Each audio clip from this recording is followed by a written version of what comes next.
नमस्कार। आज हम आपको सुनाने जा रहे हैं यमदीप दान की कथा।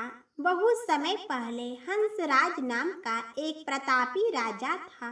एक बार वह अपने मित्रों, सैनिकों और अंगरक्षकों के साथ जंगल में शिकार खेलने गया। संयोग से राजा उससे बिछुड़कर अकेला रह गया और भटकते हुए एक अन्य राजा हेमराज के राज्य में पहुंच गया। हेमराज ने थके हारे हंसराज का भव्य स्वागत किया। उसी रात हेमराज के यहाँ पुत्र का जन्म हुआ। इस खुशी के अवसर पर हेमराज ने राजकीय उत्सव में सम्मिलित होने के लिए आग्रह के साथ हंसराज को कुछ दिनों के लिए अपने यहाँ रोक लिया। बच्चे के छठवीं के दिन एक विचित्र घटना घटी। पूजा के समय देवी प्रकट हुई और बोली, आज इस शिशु की जो इतनी खुशियां मनाई जा रही है, यह अपने विवाह के चौथे दिन मृत्यु को प्राप्त हो जाएगा। इस भविष्यवाणी से सारे राज्य में शोक छा गया। हेमराज और उसके परिवारजनों पर तो वज्रपात ही हो गया। सबके सब स्तब्ध रह गए।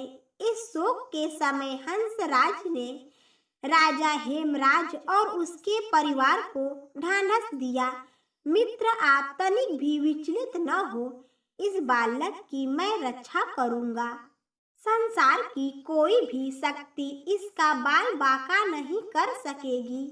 हंसराज ने यमुना के किनारे एक भूमिगत किला बनवाया और उसी के अंदर राजकुमार के पालन पोषण की व्यवस्था कराई। इसके अतिरिक्त राजकुमार की प्राण रक्षा के लिए हंसराज ने ब्राह्मणों से अनेक तांत्रिक अनुष्ठान, यज्ञ, मंत्र जाप आदि की व्यवस्था भी करा रखी थी। धीरे धीरे राजकुमार युवा हुआ। उसकी सुंदरता एवं तेजस्विता की चर्चा सर्वत्र फैल गई। राजा हंसराज के कहने से हेमराज ने राजकुमार का विवाह भी कर दिया। जिस राजकुमारी से युवराज का विवाह हुआ था वह साक्षात लक्ष्मी लगती थी। ऐसी सुंदर वर वधू की जोड़ी जीवन में किसी ने न देखी थी। विधि का विधान। विवाह के ठीक चौथे दिन यम के दूत राजकुमार के प्राण हरण करने आ पहुँचे। अभी राज्य में मांगलिक समारोह ही चल रहा था।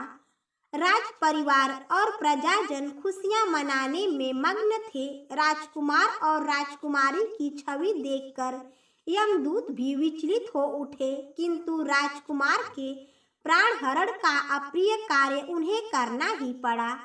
यमदूत जिस समय राजकुमार के प्राण लेकर चले, उस समय ऐसा हाहाकार मचा और दारुण दृश्य उपस्थित हुआ जिससे द्रवित होकर दूत भी स्वयं रोने लगे।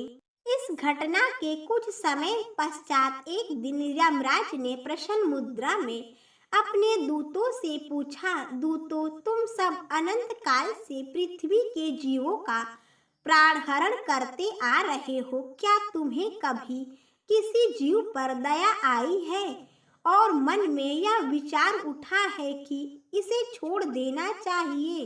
यम के दूत एक दूसरे का मुंह देखने लगे। यमराज ने उनके संकोच को भांपकर उन्हें उत्साहित किया, अगर ऐसा प्रसंग आया है तो निर्भय होकर मुझे बताओ। इस पर एक दूत ने सिर झुकाकर निवेदन किया, मृत्युदेव, ऐसे प्रसंग तो कम ही आए हैं, किंतु एक घटना अवश्य हुई है जिसकी स्मृति मुझे आज भी विह्वल कर देती है। यह कहते हुए दूत ने हेमराज के पुत्र के प्राण हरण की घटना सुना दी। इस दुखद प्रसंग से यमराज भी विचलित हो उठे। इसे लक्ष्य करके दूत बोला, नाथ, क्या कोई ऐसा उपाय नहीं है जिससे इस प्रकार की अकाल मृत्यु से प्राणियों को छुटकारा मिल जाए? इस पर यमराज जी ने कहा, जीवन और मृत्यु सृष्टि का अटल नियम है तथा इसे बदला नहीं जा सकता, किंतु धनतेरस को पूरे दिन का व्रत और यमुना में स्नान कर धन्वंतरी और यम का पूजन दर्शन अकाल मृत्यु से बचाव कर सकता है। यदि यह संभव न हो तो भी संध्या के समय घर के प्रवेश द्वार पर यम के नाम का एक दीपक प्रज्वलित करना चाहिए।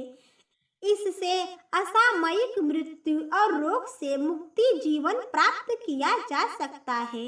इसके पश्चात से ही धनतेरस के दिन धन्वंतरि के पूजन और प्रवेश द्वार पर यम दीपक प्रज्वलित करने की परंपरा शुरू हुई। प्रेम से बोलो यम देवता की जय।